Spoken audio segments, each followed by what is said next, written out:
All right. Hello, everyone, and welcome back to the Munro Live podcast. Um, for those of you maybe just joining us for the first time, Munro is a company that kind of specializes in lean design, design for manufacturing, benchmarking, costing, and cost avoidance for new product development. And today I have Chris and Julie Ramsey with me, who just undertook like a very very long trip in an EV. So if you guys want to kind of just well, I guess we'll start there. You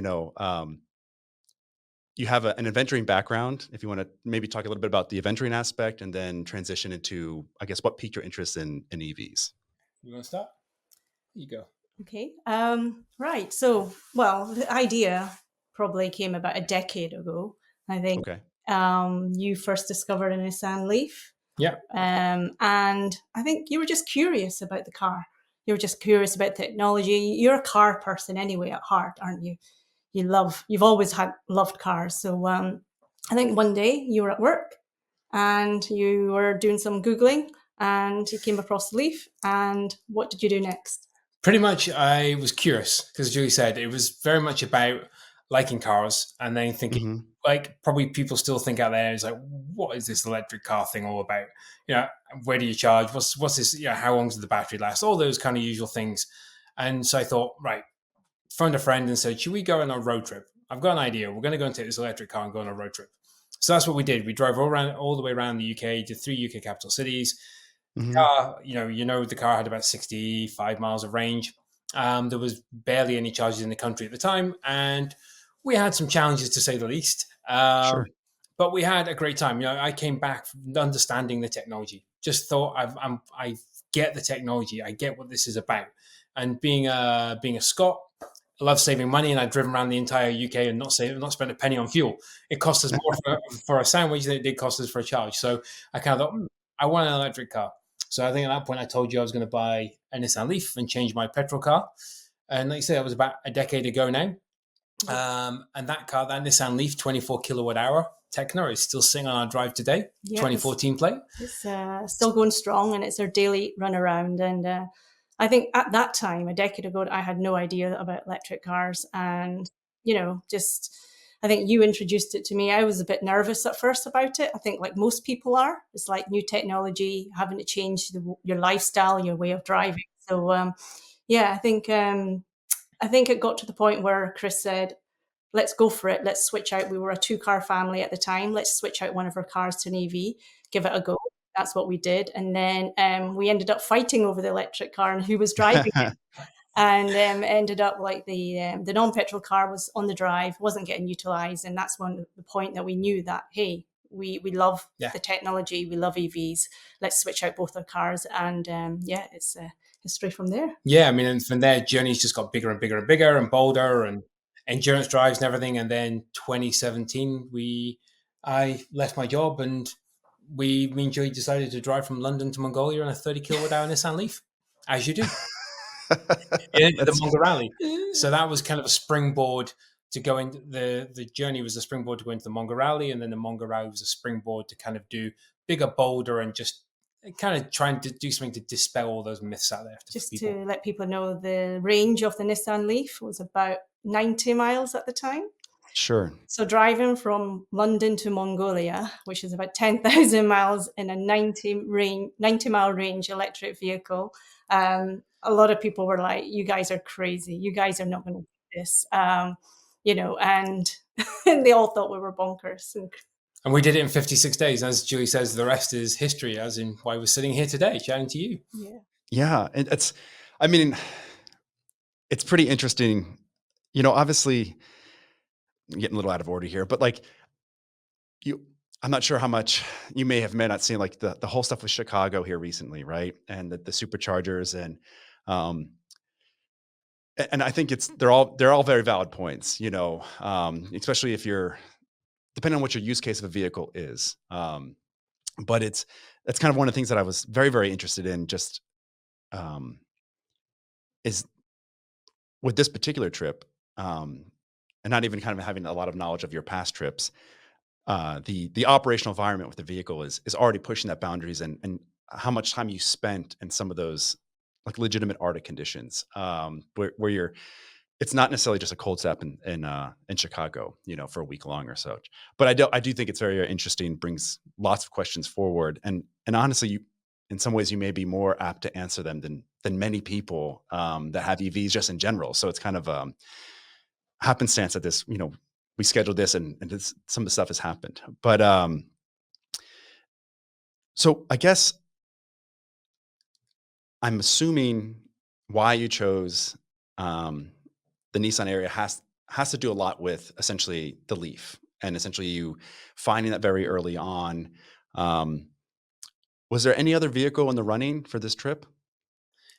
I guess, I mean, you're quite right with regards to choosing the Ariya.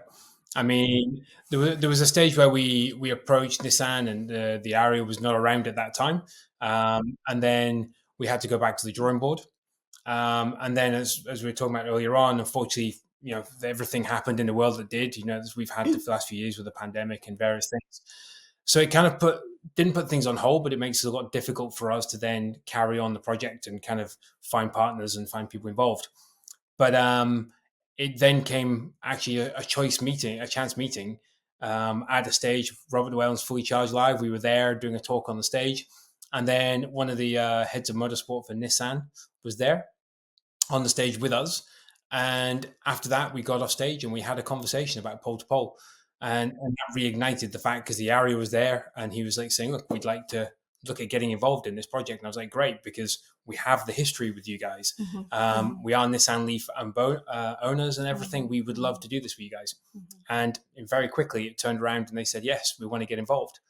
So I will never say the pandemic and things were a good thing, but for us, it was very fortuitous in the sense that it extended the period to when the Ariya came around because it was the perfect vehicle for us. And, the thing with Nissan is that in terms of a brand, we're very aligned in our outlook and our mission. I mean, their motto is daring to do what others don't. And when we did the Mongol Rally, when we've done the pole to pole, it's very much aligned with daring to do what others don't in terms of pushing the boundaries, pushing the innovation, and just trying new things, testing new things. And so I felt like that kind of a partnership with Nissan was really worked for really well our project and our ethos in this thing. No, it's very interesting, and we had an Ariya here. I didn't get a chance to look at it because I was on another project, but for years I've been advocating like anytime we have someone that comes in, like whether it's on road, off road, for trying to get coolant runs and like the battery, like the channels, because you're using extrusions, they're already there. And they did something very similar to that, which was very cool to see. And I was actually very, very bummed that I didn't have a chance to see it on the hoist or even look at it. I believe Jordan and Walker had a chance to kind of go through it and look at it. But I guess can we talk a little bit about the modifications of the vehicle? So when this whole thing kicked off, Eric sent me the link to your page, and I saw it, and I was like, oh my, it's all tire, So so we'll probably throw a picture or two in this, but essentially it's a Nissan Ariya with the fenders cut and I think the 39-inch tires, stuffed into it. So aside from the size of the tires, can you go through, a series of what was modified on the vehicle from a stock one? Yeah, I mean, and effectively, it is essentially a stock vehicle outside of the 39-inch tires. So when you look at the drivetrain, the suspension system, the battery system, it's all stock. It's all factory Ariya, and we've not done extra insulation or anything to the battery. Because one of the things that we like to do with our projects, like we did with the Munro Leaf, it was literally just a Nissan Leaf with the back seats taken out and a slight suspension lift. So the idea is to show people that essentially a factory vehicle outside of modifications to make it capable of going into polar regions, for example, has done this expedition. So everything was their stock. And the guys at Arctic Trucks in Iceland, who are the specialists in Arctic vehicles, excuse me, what they did was they actually cut open the wheel arches. They remolded the whole of the inner wheel arch to accommodate the 39-inch tire as much as possible, and then have added the fender flares. And then there was the 3 tow hitch recovery points on the front and back. Yep. As you see sticking out. And those were to basically, pull us out if we get stuck in some really deep, thick snow and can't get out ourselves. And also jack the car up in case we need to do any tire replacements or maintenance. Sure. And then it was a skid plate underneath the full length of the car. Okay. And what if you recall, like what was the standoff and material of the skid plate? It's just aluminium Okay. aluminium plate. Okay. Um, Interesting. Because I'm not sure if you've ever seen like the bottom of Lightning, but it looks like an MRAP or like a mine resistant vehicle. It's a little bit about their strategy, but the battery's sitting in an isolated cradle and very very deep drawn stampings. It has very robust protection, underneath. So I was just kind of curious. Yeah, the Ariya, what we did, I didn't. The Arctic Trucks guys, what they did was they added a little bit of a subframe underneath the car, so they can Okay. the skid plate would sit down below the battery. Okay. So that was just to kind of give that extra cushioning, essentially, extra bit of layer between any kind of impact. And did you ever have an impact on the skid plate that kind of encroached in that zone? Oh yeah, we did, didn't we? Plenty. I mean, the best way to describe it is extreme off-roading up in the Arctic, because you can imagine there's no roads. Sure. It's just pure kind of wilderness, boulder fields, pressure ridges, you name it. It was rough terrain up in the north. And we did come down on the car quite a few times. So that skid plate, protection plate, has actually come in very well. And when you actually look at the underside of the car now, you'll see all the dents and scratches. Yeah. From, it's got some good wall from wings. the north. Yeah, definitely. Yeah. But in addition to the mod, well, again, it's not really a mod, but in addition to the car, we actually added a rooftop tent box onto the top of it. So it allowed us to camp wherever we could at various campsites along the way. So just to make it more difficult for us and reduce the range of the car, we thought we'd put this huge rooftop tent box on, but we added that as well. We're probably speaking to the right people in this sense and saying that, we did probably everything you shouldn't do to an EV to affect its range. Oh yeah, absolutely. If we could just, what were you getting? So obviously you were at 39s, then I believe you went to 35s when nope, always. Okay. I was just reading through the journal and it mentioned it, but I was looking at every picture. I'm like, these all just look huge, like 39s to me. None of these look like 35s. The original plan was to look to swap them out to 35s.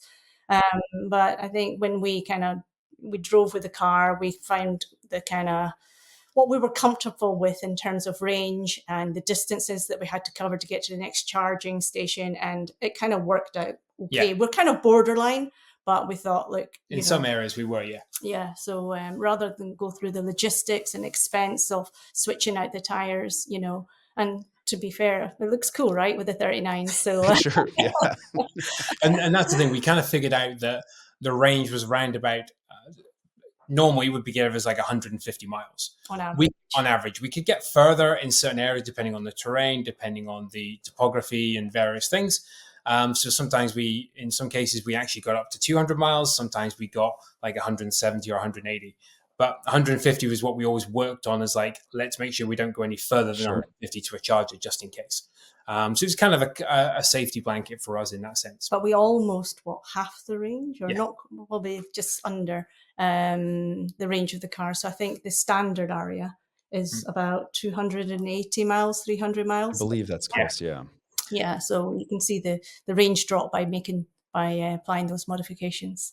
We even just taking the rooftop tent box off, that actually made a big impact, quite an impact of range as well at times. So there's all these little things that we did, but it was all to show that the vehicle's capable, but also for us we had to live in this vehicle, right? For like 10 months. Yes, we had hotels at times or we had campsites, but we kind of lived in that car. It was our hotel. So we had to make it comfortable. Yeah.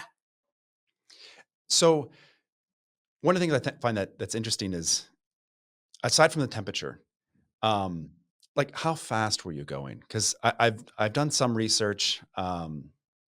I have an F-150, so I key in on a little bit on kind of what's going on in Lightning and what people are doing. And there's guys that are leveling them. They're throwing Raptor takeoff wheels. And it does hurt the range, obviously. But one thing for some of these people that were up in the mountains, they'll go up and then they do a lot of regen in and around the mountains. And aside from the cold, which probably not the cold that you guys experienced, one thing that was interesting is they're obviously, especially at low speeds, very, very efficient for what they're doing. And they were very, very surprised, it seemed like, with the dwell time that they could have in the mountains. And in some ways, since they knew they were going down and only down, like, hey, Friday, we're going to leave. They felt a little bit more comfortable pushing the limit of the car because essentially they're going to regen the entire way back down. Um, so if you could talk a little bit maybe about, you talked about the range. So 150 was your target. Sometimes you'd see 170 or 200, but just maybe a little bit about range versus the terrain and maybe speed, which you're traveling at. Sure. I mean, I guess, again, it's ironic what you're saying that, because the 200 miles was when we were in the mountains. So we were in Ecuador, driving through the Ecuadorian mountains, and then we were coming off across the border into Peru, which then the topography turns into pretty much flat plains. So up in the Ecuadorian mountains, we'd use maybe 8% climbing a mountain, but we'd regen like 5-6% of that again going down. So we were using very little energy, and we covered our longest distance in through the mountains. So we achieved over 200 miles. But then, ironically, when we got to Peru and driving through Peru, it's flat, and then you turn into headwinds. Yeah. So we're driving like maybe 65, 70 kilometers an hour, trying to like be efficient. Then we change our direction and the wind's then starting to come behind us, we're then going up to 100 kilometers an hour. So it just varies. But because we always kind of say to people, if you're in a normal EV, and I say normal because non-modified, you're going to get that. You're going to not worry about the range that we're driving in our expedition. But because we are driving in a short range EV, essentially because of the modifications we've made, and we don't know the topography, we don't know the roads ahead, it's all unknown to us. We've got to do a bit more eco-friendly driving, don't we? Yeah, you're constantly watching your speed. You're watching your kind of battery percentage. You're watching the weather. You're constantly thinking. It's not like you can just switch off and relax. You're. I think for us, because of the way we were driving, and we wanted to maximize the range of each charge.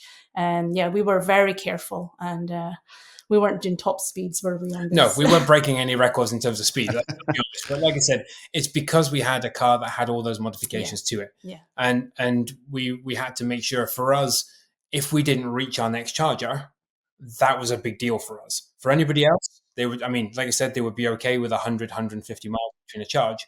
But for them, they can stop and go, hey, let's just take a day out and we'll stop and we'll explore this town. For us, we're on such a tight schedule that we couldn't afford to miss that next charging location, if that makes sense. But like you said before, if you actually tail off the speed a bit, it's actually so much more efficient, isn't it, with driving, EV driving? You gain so many more miles with just dropping that speed a little bit. And you see a huge difference. Yeah, that's interesting. So the charging strategy, when we were at the Detroit Auto Show, I was talking to some people, Polaris specifically, and they teamed up with Michigan Department of Natural Resources, and they're doing some like solar powered, remote support, like completely off the grid, solar powered battery stations for ORVs or off-road vehicles. Cause in Michigan, there's like this whole like off-road trail network, from like hiking to skiing to snowmobiling, side-by-sides, and like trucks, full-size vehicles. And there's whole parts across you can drive all around the northern part of the state, just all off-road if you want, which is pretty fun. So it's something that they're, working with them. Can you go a little bit into the strategy? So it sounds like you definitely have your route mapped, at least we'll say within, like civilized, if you will, or I don't know the best way to phrase it, but where man is, or where human beings are, it sounds like you use a very deliberate route, and then with planned stops throughout. Correct me if I'm wrong. Yeah. Okay. I mean, I'll touch on the Americas if you want to touch on the polar regions, because in the Americas, so to speak, basically what we're looking at is a Pan-American highway. So we stuck to the Pan-American highway, because if anybody's going to drive and do an expedition or drive north to south or south to north, they take the Pan-Americana. And for us, there's actually a legacy aspect. So what we did was to plan our charging network, which all started about 6 years ago. So when this idea kind of came to fruition, and kind of wanted to work on it, and I planned the entire route. I used PlugShare quite a lot. Planned the route through PlugShare. And then I looked at where the gaps were, and I reached out to NLX Way, who are quite prominent in South America and Central America, and said to these guys, look, this is what I'm doing, but we don't have enough chargers in South America. Could you support us?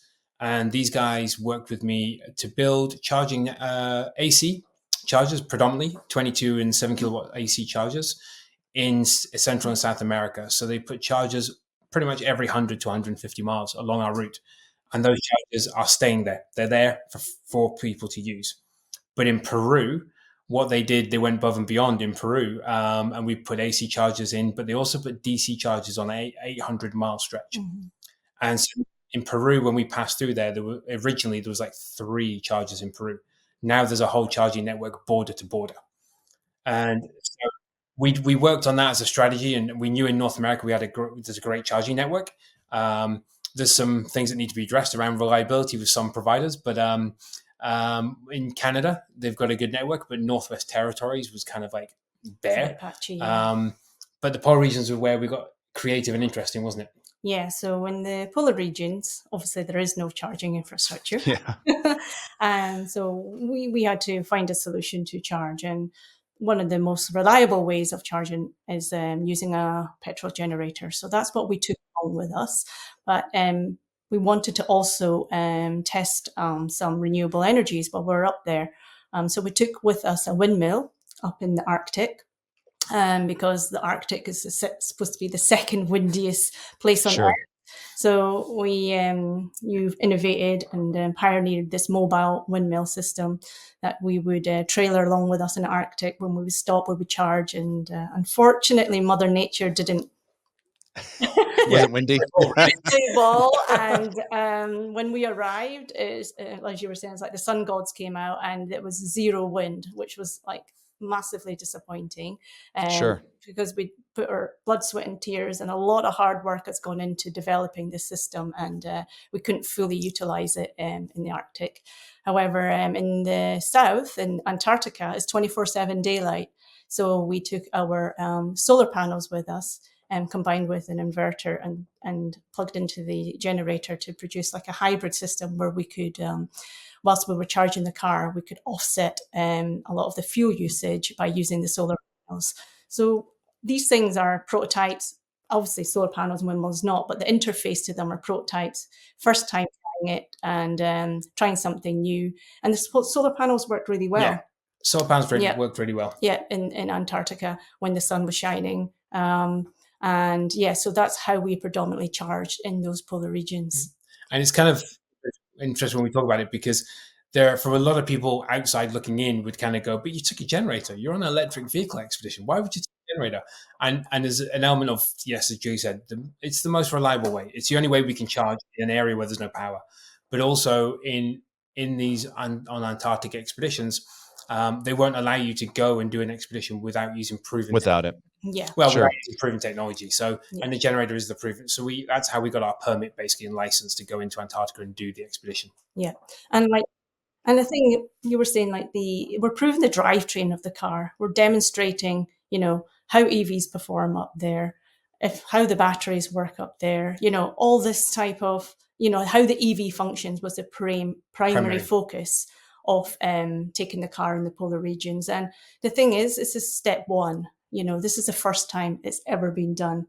And, we will take these learnings and hopefully develop on them. And, one day, maybe we can have a totally renewable energy charging station. Who knows? So it's just baby steps, step by step. And hopefully one day we will get there where it will be unsupported, fully unsupported.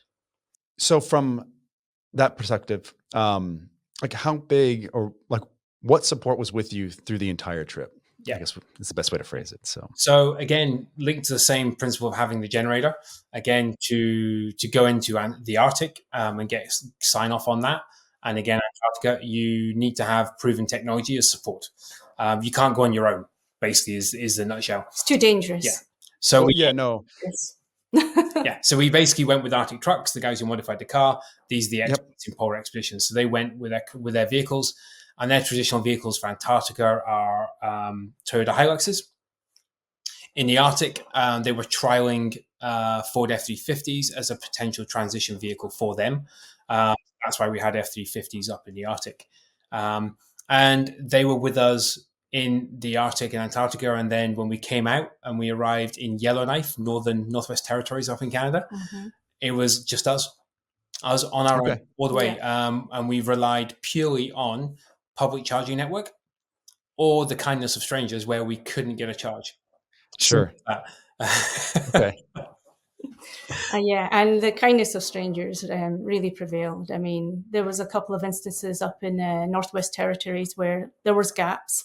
We didn't have enough battery. There was no charges. There was no charges, so you didn't have enough charge to get us to our next destination. So we knocked on the doors of various businesses, establishments, and asking for a charge. And the community just got behind us. It was cool. They went above and beyond to help us. And I kind of quite like those moments. And I think after having done the Mongol Rally, that's what I like about this particular venture, is that these are where the connections are made. Because yes, you could go to use public chargers, but it's kind of faceless. You just plug into a machine. It's normally nobody there, and you charge your car and you move on. But when you ask for help and you tell them what you need, 9 times out of 10, they help you. And that's, like I say, where the magic happens, and you get to meet people and exchange stories. And yeah, it's just the kindness of complete strangers and what they do to help you get on your way is unbelievable. Yeah. Absolutely blown away by all these amazing people from Canada right through down to Chile. Yeah, definitely. And I guess it also gives us the opportunity to say where the gaps in the infrastructure is, right? Northwest Territories. So for people to give perspective, if they want to map it, Google map it, it's Yellowknife up in the Northwest Territories down towards Edmonton. And there's very little charges around in a lot of those small towns and areas. So it's kind of saying to the Canadian governments, to people out there, it's like, this is where we need charges. This is where the network is. We need charges to grow. In other areas, we were okay for charging, so we just plugged into DC and moved on. And as Julie says, sometimes that's the boring part because you don't meet as many people. But then, so we the car ended up becoming called Sonrisa because she the Spanish for smile, because she always made everybody smile. Name given to her by Julie. And when we drove through Canada and Alberta with the big oil and gas territories and things like this, and some parts of the US, everybody loved the car. Everybody loved the car because of the big tires and because of the weight. Sure. So yeah, it was lots of good. So it's very interesting.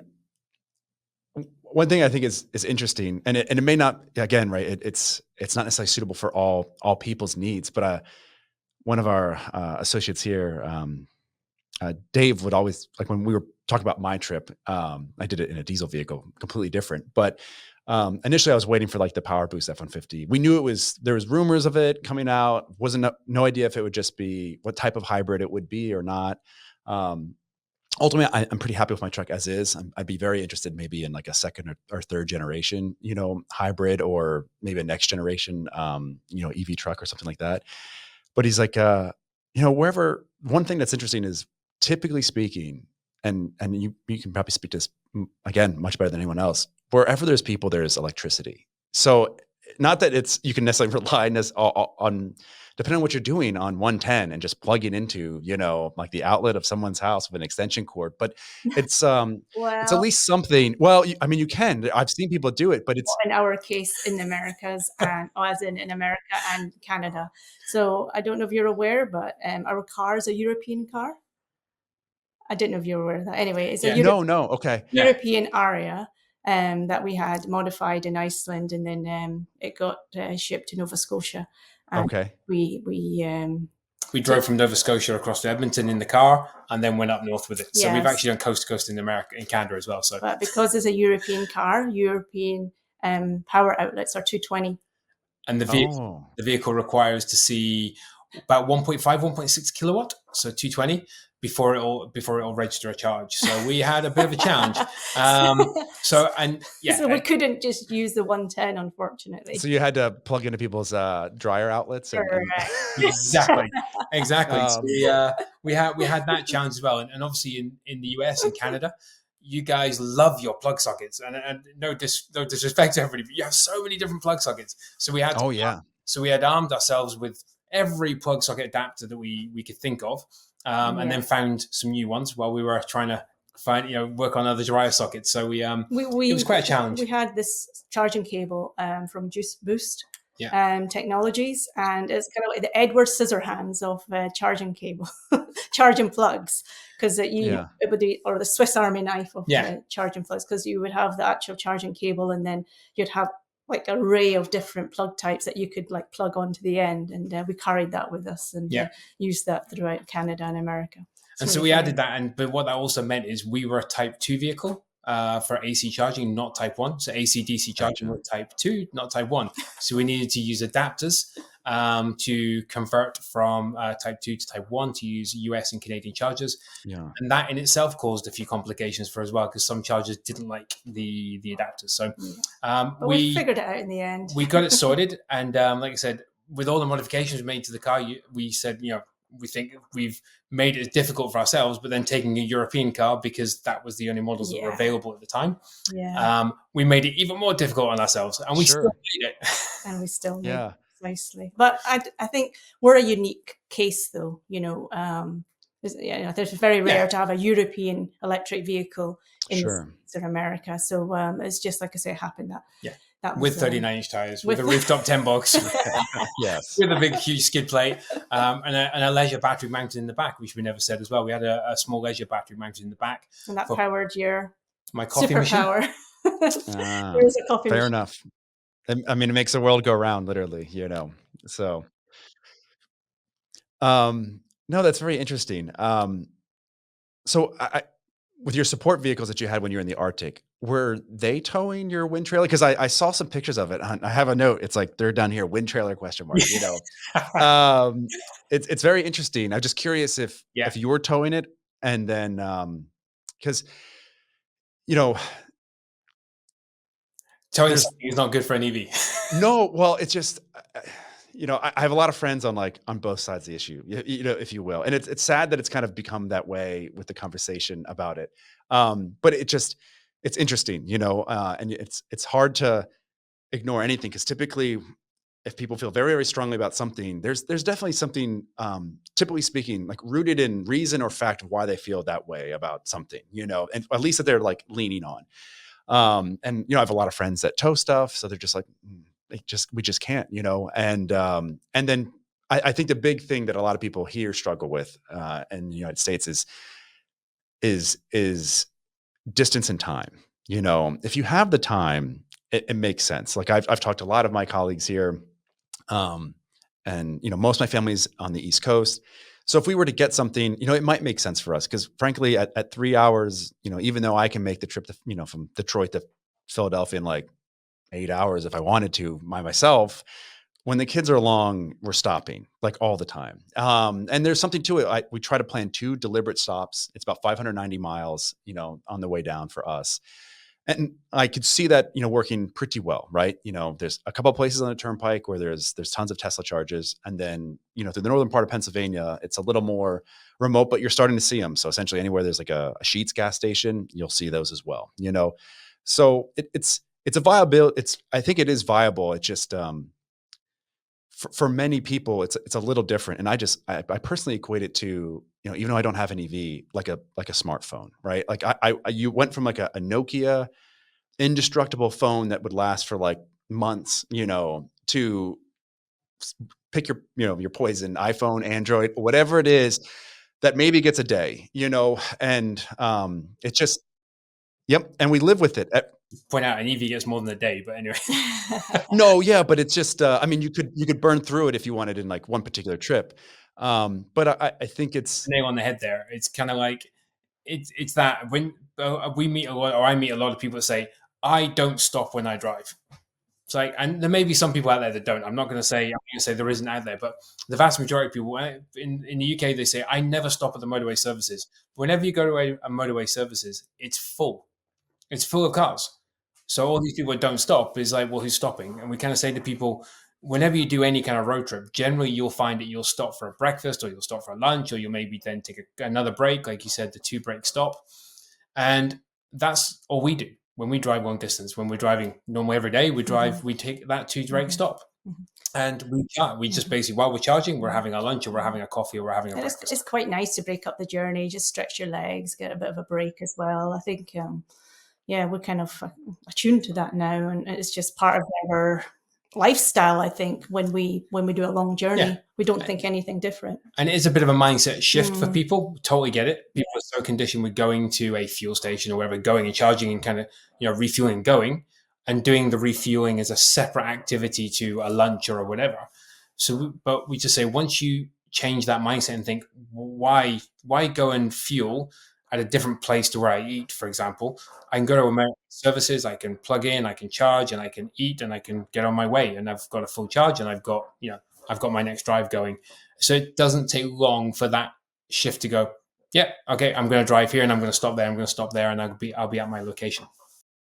Yeah, I mean, I've always, looked at it from the perspective of, it reminds me a lot of like the 1920s, right?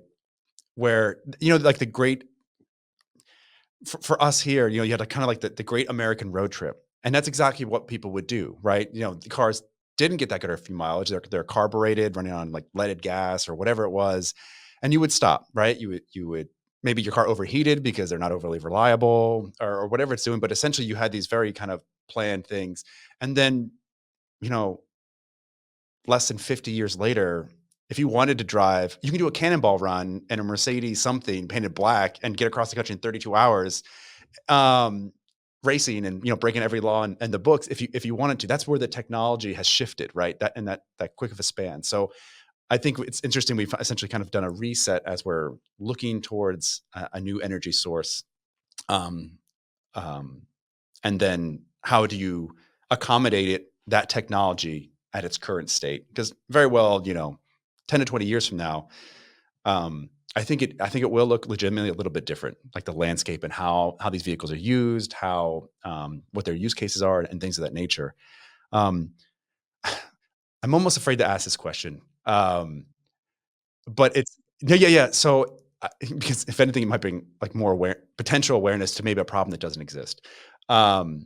So did you have any issues at charging stations? Because you're there for a longer period of time than a fuel stop. And maybe more specifically, not in the Arctic, but like when you're going through the Americas, like that long stretch where you don't necessarily have a group of people. It's just you two. I know like some of my friends have, I'm sure there's stories, they've sent me links of things, but it's interesting because you're there for an extended period of time and maybe nefarious people would want to take advantage of that. So it's something that I hear more and more about people's, concern with it. That's why I'm kind of even hesitant to ask, but I feel like you've gone through numerous countries over a long period of time and you have an interesting data set. So, and a vehicle in some ways that is, that screams like attraction. It's not subtle in any way, shape or form. It's clear that you're traveling.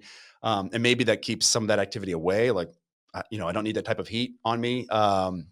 Or it warrants attention. So I guess my question is, did you have anything, or was that ever even like a thought in your mind? Because it's something I have heard.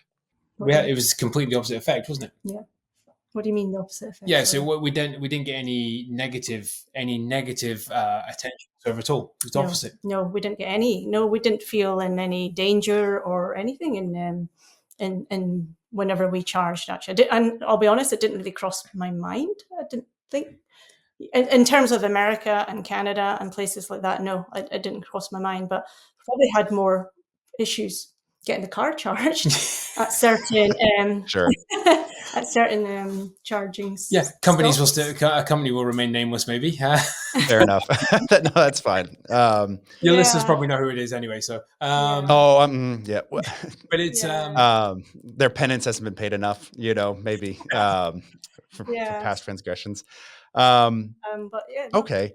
No, and I think maybe you're going to touch on, but when we go into countries where people would expect us to maybe come into difficulty or have problems because of maybe what the media perception is, or maybe perception from other areas, like for example in the Central and Southern American countries, again quite the opposite. The car attracted a lot of attention, and as it was always going to do, but that attention was always positive, and it was always big smiles, and it was always people just being so kind and warm and friendly towards us, which was good. We're always, you're always wary, but at the end of the day, after a while, that awareness kind of stepped away because everybody was so kind. Yeah, no, I agree with that.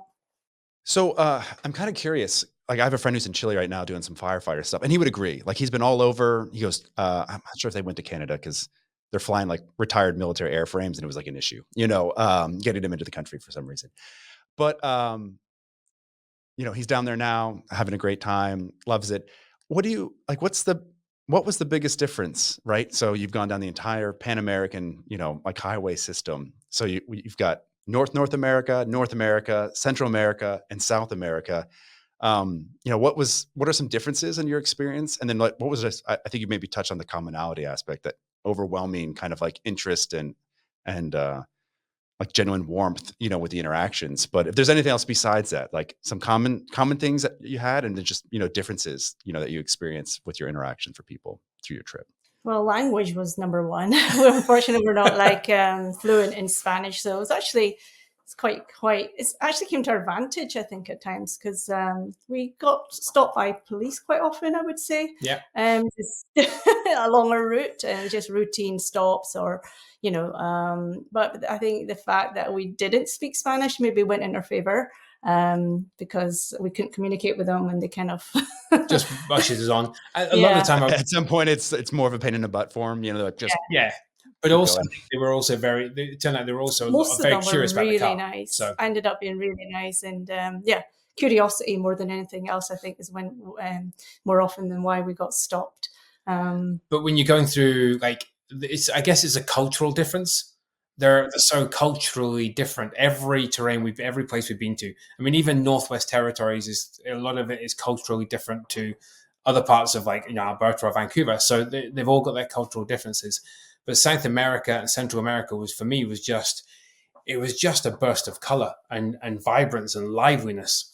And when you come from areas which are built up mega cities, and then you go into this green, lush, vibrant little villages, little towns, smaller cities, and just meeting people that you can't speak to, as Julie says, and you're interacting with those people, and half of it is just you guys laughing at each other because you can't understand. and it's just such a great time, isn't it? No, yeah, it's amazing. I think obviously America was very developed, very modern, and you kind of know everything's, what's the word? It's comfort, right? And it's safety, because you can get everything you need. It's nice and easy. Yeah, and there was a lot of unease, I would say, going through South America, because it's the unknown. Never been there before. You have no idea what the country is like. All you know is what you hear in the media. So you have this kind of like, dare I say it, negative perception of a lot of these places. But once I still remember the day that we were going through Mexico, and I felt safe in the US, but I was thinking, going into Mexico, we're going into kind of cartel land, and sure. that type of, because that's what the media portrays it. But then we came out of Mexico, and I was like, oh my gosh, this place is amazing. The people are amazing. The food's amazing. Culture is amazing. Luckily, we didn't come into any harm. Yeah. And I think if you look for it, you will find it. Anywhere. You follow, the guidelines from your governments and from local knowledge. We had a lot of local knowledge as well to say which road to stick to, where to avoid. I think we listened, and we managed to get through really well. And I felt that it was easier charging our car through Mexico, the whole length of Mexico, than it was charging our car in America, believe it or not.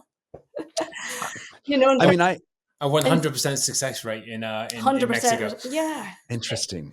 Like we predominantly charged at hotel chains, because some hotel chains have electric car chargers. And you know what? They just worked. You just plug them in and they work. No cards, no apps, nothing fancy. It just plugged in and worked. And and 100% charge rate in Mexico. And unfortunately, can't say the same in America. Fair enough. So I'm trying to, you mentioned like you had to pull permits for, going to the Arctic and some of these more extreme areas, which are in some ways like literally almost no man's land. Like, how about through various countries? So, prior to doing my own little trip, before overlanding, I think was even a term. It was like expedition rigs and like the expedition portal and things like that nature. And I'm not even sure time frame wise when overlanding became like the predominant way to describe this type of vehicular travel. So did you have any like maybe excessive like amount of permits that you had to acquire to go through the trip, besides, because sometimes you'll hear that where there's ones that are very, very clearly stated if you were to go look through various State Department things or whatever you're going through and traveling, and then there's unofficial permits that you might have to, pay. I'm just kind of curious, because it's a big trip, and I've always been interested in something like this. Eventually, I think we're going to do the Pan America Trail, like, across the U.S. I think it's mostly a motorcycle trail, but parts of it all off road is eventually I want to do. But that's something, because there's a lot of people obviously that go to Africa, and they kind of they seem to mirror the same sentiment that you have, that don't look for trouble, and you won't necessarily find trouble. And honestly, you can get really far with like a smile and bubble gum, but there are sometimes. Wrong. I'm sorry, you kind of cut out there. What was that? I was saying bubblegum. That's where we went wrong. We didn't have bubble. Oh yeah. But was there anything kind of like with respect to that where, like, did you have to do a lot of permitting, just from like a cost perspective? I guess if someone were to, for us, try to, it depends upon, again, this is going to depend upon your nationality in some respects. So for example, for us, with being a British nationals, every country that we pass through, the British passport gets a 90-day visa or a 60-day, 90-day visa, entry visa. In some cases, only 30. But that's enough for us to pass through. So that's just a visa on entry of the border, which was completely different to when we did the Mongol Rally. Yeah, we needed visas everywhere. Sure. So that was quite nice and refreshing to not have to apply for visas for every country in South America. Yeah, and I think the only place that we required the permits for was Antarctica and the Arctic. And they are extremely strict. But then what we did was we worked with Arctic Trucks, who basically worked on those permitting for us. Mm-hmm. Because again, to go into those regions, you need to have somebody who's got experience to basically go there. So the permits were done under Arctic Trucks, or else we as individuals wouldn't have been able to go in there with our car. Mm-hmm. But the visa side for us going in was fine. We got the visa upon entry, but for the car, we would have to temporarily import the car at every border.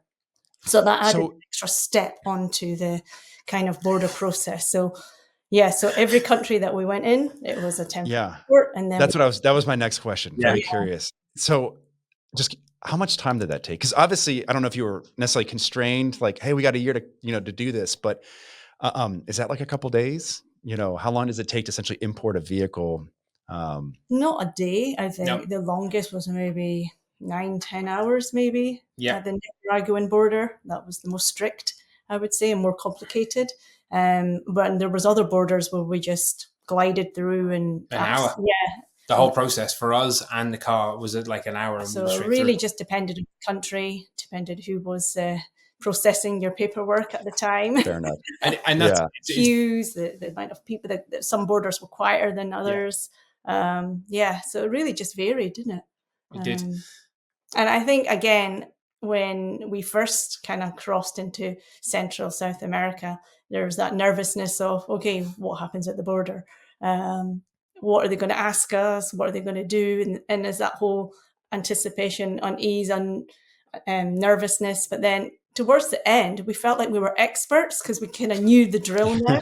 Because like you do one and then you kind of do the other. You kind of know which booth to go to, what stamps you need and everything. So you kind of become more expert towards the end. But but there's always that ease for me anyway. I always felt like, and whenever it was border day, I was like, okay, let's see what happens. And for anybody out there that's going to be going on a journey, like even like yourselves, is going to go on one of these journeys and pass through various borders, probably the one bit of advice we can give to people is just be patient.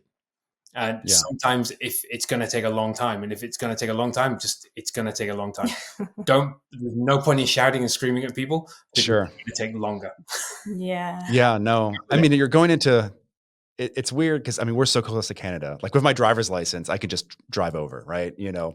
I crossed in Montana and the guy from Canada was like for a second, like looked and said Michigan, and he's like, "Oh yeah, obviously enhanced ID, no problem." He was expecting to see a passport, or something like that. But he's like, "All right, have fun." And then we were right across, just making sure we had no alcohol, no beer, right? We're like, "Yeah, no beer." He's like, "Okay," and then across the border. So for us, it's kind of interesting because it's right there, and people are working back and forth all the time. But and the countries are very close, the culture is very close. But when you're going across continents, it's you may not think about it, but it's another sovereign nation, right? So Exactly. they have different laws, different rules. So that's one thing I was kind of curious about. Yeah. There were certain countries we needed insurance for the car, other countries Interesting. didn't need insurance. So it was country by country, and some were more complicated than others for Yeah. insurances. And Yeah. the other thing, I don't know if it's SOAT, S-O-A-T. Yeah. Is that It's insurance? classed as like SOAT in different countries, in different South American countries for insurance. Yeah. And it's ironic that some of the countries you don't need insurance for is where the driving's a little bit more interesting. Shall we say? And the current insurance where countries where you need insurance for, obviously it's a little bit more, people are a little bit more less crazy. Yeah. But that was another thing. The cultural thing about driving was just learning the rules. And some people see it as erratic, like aggressive driving, but in some of the South American countries, like Lima, for example, is crazy. Yeah. 3-lane highways, 5 lanes of traffic. And that's just what happens. That's just the normal driving.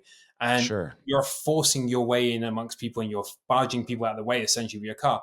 But that's normal driving. That's not aggressive driving. So it's kind of understanding very quickly in each country as you went through what happens here. How do you drive here? What's the done thing? What's the not done thing? And that was kind of a very interesting experience for us. And you managed to get through all those major cities without a bump? Yeah. No. Well, I didn't.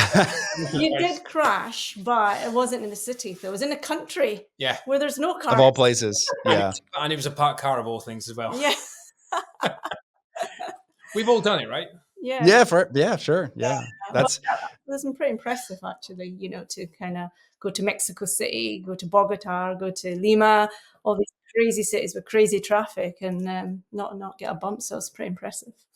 Well, I can sympathize a little bit with the traffic. I remember the first time, I'm trying to think of it, they call it MSR Tampa. So in Iraq, we were going into Baghdad, and then traffic built up, and then people just started heading the same way, going southbound on northbound lanes. I'm like, this is wild. And no one hit each other like head on. They just got over and started driving down. And I was like, chaos, isn't it? Okay. It's organized chaos. And it's almost like absolutely. You really enjoy driving in that. It's a great challenge. It's good fun. You treated it like a game. It was like a video game for me, Yeah. Well, I believe there's some Mario Kart, weaving through the traffic. I believe there's some towns in Scotland where they just deleted all the signage because it looks terrible for one. And then it just, you really rely on essentially right of way, right? You're checking because you're not relying on someone to be like, yeah, it's a stop sign. They're going to stop. You come up to an intersection, you slow down, you look, you proceed or stop, I guess, depending on how, they're set up. So it is kind of interesting because you're more tuned in because I don't want to say everything is fair game, but you have to be aware. And when everyone is equally aware in some ways, like driving on the racetrack, I feel like is way safer than just driving from my house downtown to downtown Detroit. Because on the racetrack, everyone's trying to go as fast as they can and not hit somebody else, And if you're going slow, you just give them a point by, they go right around you and keep moving. So it kind of sounds like that with respect to driving. It was really cool. It was a good steep learning curve for us from this expedition. So it was good. I enjoyed it. Yeah, but I really enjoyed the kind of like the off-roading more. Yeah, more like the polar regions where there is no cars and no one to kind of bump into, and you just kind of have the freedom of just going for it type thing. It's where the car really got put through its paces sometimes with you, didn't it?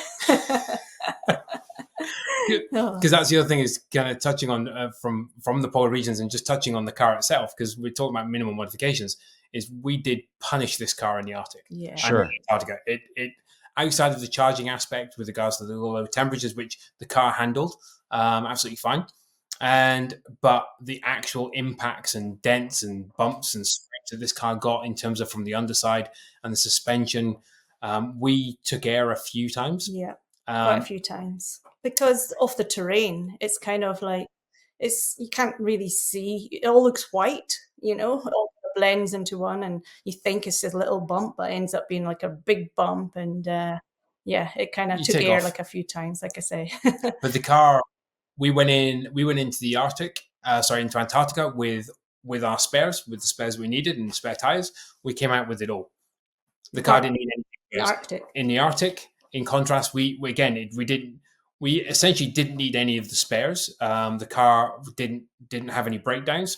The only situation we had was when we were going through deep, thick snow. For us to be able to clear it over and above our support vehicle, what we would have to do is just launch the car through deep, thick snow because we had less ground clearance. So we would launch the car through, and you act like a skimming stone on the snow. And what happened was the car came down, and there was a rock sticking up and went inside the suspension area, and it basically tore the inner steering rack, I think, on the car. Inner steering rack. And we had to Sheared it. We had sheared it completely. We had to replace that. Mm-hmm. And that's the only issue that the car had in the Arctic as well. Which is another reason why we need a support team, right? Because we're not mechanics. And I don't know what to do to fix it. You wouldn't know how to fix it. So another reason for taking support for these incidences where, it's just unforeseen. You just don't know what happened. Yeah. I couldn't imagine doing a steering rack in or around remotely close to the Arctic or Arctic Circle. It's terrible to do it in a heated garage. It was minus 35 degrees C. So I'm not sure what that is Fahrenheit. And these guys they get pretty close when you start getting into the negatives. Yeah. They were just straight on it, straight in, half an hour, 45 minutes done, and we were on the move again. Yeah. Because this is what these guys do. They're experts at it. So, and that's why you take them. That's why we take them with us. Yeah. They did. I call them the SAS of the polar expeditions when it comes to vehicles. They know their stuff. They're really, really talented engineers and mechanics, and they know how to drive. More importantly, they know just because they're from Iceland. And if you think about Iceland and how they grew up in the Highlands, and they've been driving since they're young, and they've just got loads of experience. They live in the mountains in their cars, basically. Yeah. Sure. Fair enough. There's one thing I wanted to ask. So overnight, especially in the Arctic climates, were you doing anything for battery like tending? And maybe like what type of drops would you see? Like we'd stop for the night at 50% state of charge, and then the next morning we're like, oh boy, It's kind of like what we did was in the Arctic, in the Antarctic, what we did, well, it was slightly different. In the Arctic, the car was living out in the extremes. So minus 39 without wind chill was what we saw. And minus 39 degrees C. So we would basically charge the car overnight. Whenever we stopped, the car would get a charge. So it would never lose range because it's always charging. And that's the kind of strategy. You always keep the car charging when we're resting, and then that means we're always moving with the maximum amount of battery as possible. In the Arctic, in Antarctica, that was slightly different. We learned from that, and knowing obviously the warmer you can keep an EV, the better. So we kind of adjusted the strategy in Antarctica, didn't we? Yeah, I think in the Arctic, the battery did charge, but we just found it a lot slower of the cold, isn't it? Yeah. So it never got. There was one. I mean, if you had all the time in the world, it probably would have gone up. But I think the maximum we maybe took up in the Arctic was about mid-60s or something. No, we basically charged. Well, there's two elements to it. So we found this. We always knew there would be a situation around the cold would impact the battery over long sustained periods in the cold. What happened was the battery got to about 67%. One time, there was one day when it wouldn't charge more than 67%, and it went into kind of protection mode. It was slowly taking on board electrons. We were like, okay, what can we do? Drive it. Yeah. Get moving. Yeah, probably. Yeah. Yeah. What we did was the other thing we did was when we at nighttime we then adjusted the strategy a bit as well, because there's a system called a water maker. So what you do is you basically take ice, put it into this water maker, you melt it, and you create fresh drinking water. But the byproduct of that is steam and hot air. So we put that in front of the car's radiator while we were at night. It warmed up the radiator, started warming up the charging system of the car. It made the car think at one point that it was in plus temperatures, and the battery all warmed up and everything. So we used a natural kind of waste product to induce the car to be fine. And obviously you wouldn't do that in daily life because you can garage the car or whatever, but that's what we did in that region. But in the Antarctic, and then we found a difference, didn't we? Yeah, so once the car kind of warmed up a bit, the charging speeds kind of improved. And then that was one of the learnings that we took from the Arctic for Antarctica, to say, look, how can we keep the car warm while the car is stopped and charging? So we took a tent solution with us, a car tent with us, from Van Gogh, who kindly partnered with us to provide us with a tent. And in the evenings, we would house the car inside a tent, just to keep it out of the elements in terms of the wind, and just to help improve the charging speeds. And with the 24/7 sun, it basically warmed up the tent inside. Yeah. I think when it was minus 25 outside, we were seeing the temperature drop to, increase, so to speak, to about minus 10, for example, and sometimes go to minus 4. At one point, we actually saw plus 20 in the tent. Yeah. So it helped the car really, really well. So same in like cold weather areas. If the car is left outside in extreme cold for extended periods, you may have the same problems of what we experience. But if you have an option to tent it, or keep it warm, or garage it, or keep it out of the elements, it will help charge up the battery. But again, if you're, as you're saying, driving it, if you're running it every day, or you're giving it runs, the battery's then warming up through being driven. So there's different solutions. We had to just get a little bit more creative. Interesting. So those are interesting facets about it. And it's one of the questions, what other tips or tricks that maybe we haven't talked about for cold weather operation that you guys kind of use? Or is that kind of essentially what you would do once you come to stop, you prep it, it start taking a charge off the generator? Anything else? Yeah. And that's it. I mean, it's just basically when we stopped, we always made sure the car was charging. So that was always It was always getting the warm cycle kind of going on the car. We put the climate on to get the car warmed up and everything. You just kind of get everything to do with the heating system and everything, battery heating, just working. Mm-hmm. But then obviously if you're doing it in daily life, I mean, we're running EVs quite happily here in Scotland, and sometimes temperature drops pretty minus, but it's just, a daily drive. If you're charging, you charge your car, you put it on charge.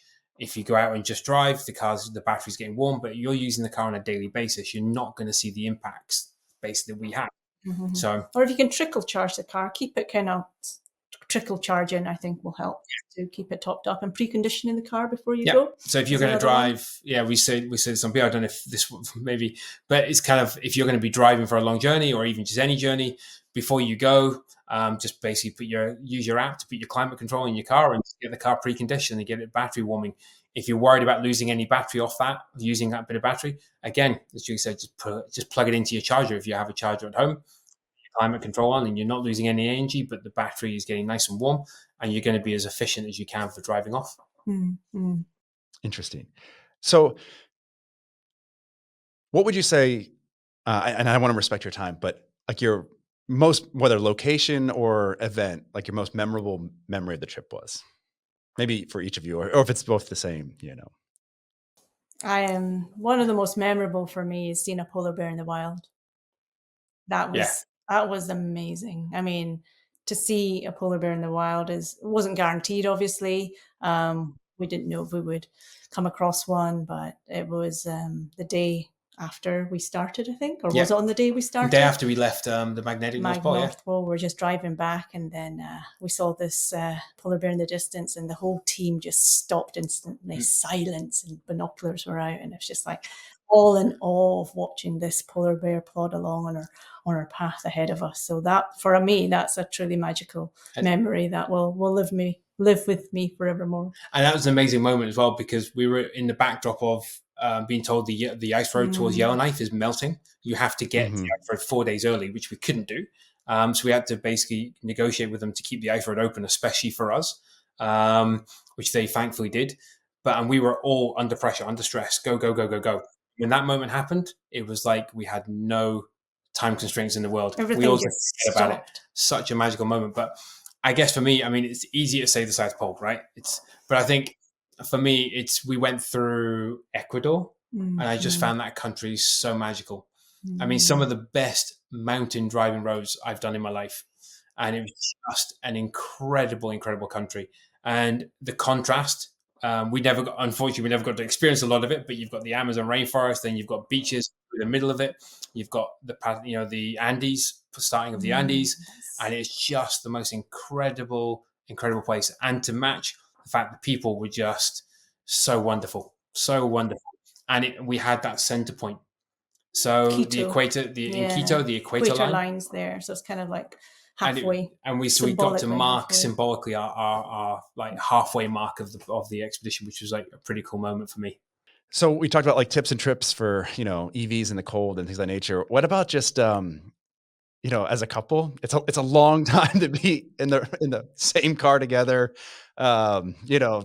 As soon as we go anywhere, my wife falls asleep immediately. So it's typically just me driving, but, same thing. Excellent. So that's the secret. Just passenger falls asleep.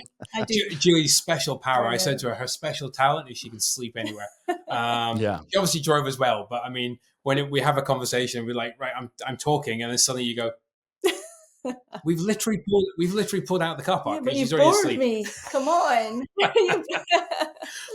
But how do we get on? I know it's tough because it's like we're together for 10 months in this confined space, and we're not going to lie, we've had our heated moments, haven't we? We've had plenty. We've had lots of debates and lots of and shouting, and but we always joked at the end, if we made it to the end still married and together, that if we're looking for work, we could become marriage counselors, because if we could survive this, then we could survive anything. So we've been pretty preconditioned already with regards to the Monga Rally. Sure. 56 days. That's what I kind of figured. Eric and Grace were like, you have to ask him this. I'm like, I will. I was like, but I'm going to tell you, they probably met doing stuff like this, and they probably knew each other. That's what I'm assuming. Been stressed before, not just hop into 20,000 miles. Yeah, no, I mean, we've been together for over 23 years. I actually never went traveling at all until I met Julie. So my traveling nature came from Julie, but the love of cars and driving was there. So we kind of matched the two together, and we did that really well. So, but I think what I say to people is we've got a very good habit of, sometimes we argue for longer, but generally in a car we can argue, and then 5-10 minutes later it's done. If it's got to be said and you're in that situation, just say it. Just say it. It's going to linger. And you got plenty of time to talk about it, right? Yeah, exactly. And when we do have these moments, we kind of reflect back and say, look, this is not about us and our bickering and our debates and our arguments. This is about the bigger picture. This is about the mission. Sure. This is about the project and what we're trying to achieve. And the kind of the inspiration and hope and just to dispel those myths out there, the common myths that are still currently going around EVs. And we just, wanted to show to the world and demonstrate to the world, what EVs are capable of. And that's what we've done. And what better way to be able to sit here and say, EVs can handle the cold. EVs can handle, plus 49 degrees is what we saw in Arizona. Handle that heat. They can handle Antarctica. They can handle the Arctic. And how do you know? Well, we've been there. We've done it. And I think we never preach to people. We never say to people, you must buy an EV, you must go EV because of this and this. We say, here's the facts. Here's the facts because we've done it. We've been there and demonstrated it, and we know exactly what it is. As you say, sometimes we may be the most expert on it because we've been and done it. So we can say that to people and then say, look, there's the facts. You take that information and you make your own informed decision based on what you want to do. And, they are fun to drive, and they're exciting to drive, and they're 100% more sustainable option for mobility, so if it's right for you and your lifestyle, then give it a go. And a lot of people have, and a lot of people enjoy driving EV and they won't go back. We've got a bit more work to convince, and some others, but hopefully our story will inspire. If not inspire, then at least spark that debate, spark that conversation with their households, and who knows, we can maybe speed up that transition and get more EVs in the road. But like EVs, infrastructure has to go hand in hand as well. Especially if you're going long distance. If you're not going long distance for most of your journeys, I think EVs are absolutely fine. But I think a lot of people are still a little bit concerned about that long distance driving. And that's why it was important for us in South America, whether there's very little infrastructure, was to put infrastructure in the ground while we did this. and make that commitment with NLX Way that the chargers are staying there, but also they've gone beyond. They're now actually starting to expand on that infrastructure. So it's been great to see. So and it's adventures with purpose. That's what we'd like to say. Adventures with purpose, and we want to leave that legacy behind, working with these charging companies to put these charging points in the ground forevermore, so future EV owners can use them, and start building and developing that infrastructure to give people that confidence. So yeah, I think that's arguably for current owners, future, and even people like in the industry. I think, at least here, I think some people feel that, with the push, right? Hey, we should be going this way. You should be doing this.